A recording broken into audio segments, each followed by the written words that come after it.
Hello, everybody. Welcome to Owl's Head. Toby Stinson here with Owl's Head Transportation Museum. And it's wintertime and things are turning cold. And that brings up a unique piece of our collection. We're here with our 1926-ish era Model T ice saw. The engine is a 1926.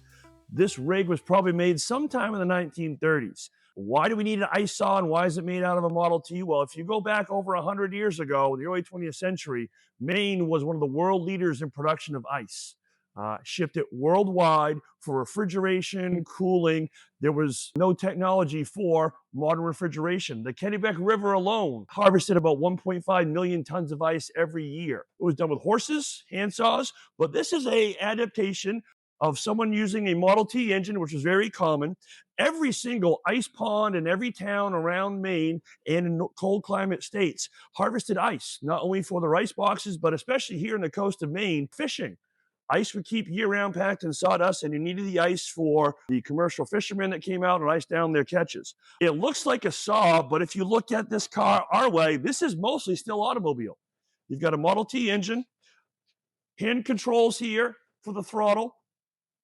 The saw blade is actually just mounted on the car's rear end that was cut down, has a planetary transmission. You just run it in high gear. The cowling is still here. If you actually look at this rig is still probably more car than ice saw.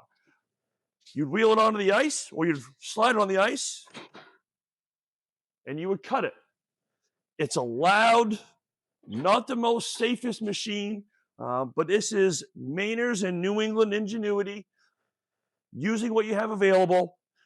Take a Model T engine and then a car and cut it down, make your ice saw out of it. And in a moment, we're going to wheel this down to the old auto shop and we're going to see if we can start and run this ice saw. There are people who still do this reenactments today. Our friends down in South Bristol, the Thompson Ice House, every February have an old ice cutting harvest at the old Thompson Ice House. You should check that out. But we're going to have some fun today and run this 1926 to 30-ish era home-built Model T ice saw.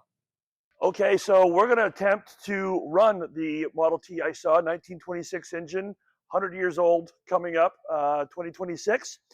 We've done a quick prep, added fuel, turned the fuel on, charged the battery a little bit. We haven't run this, ironically, since the summer. Hopefully we'll get lucky and we'll have some fun.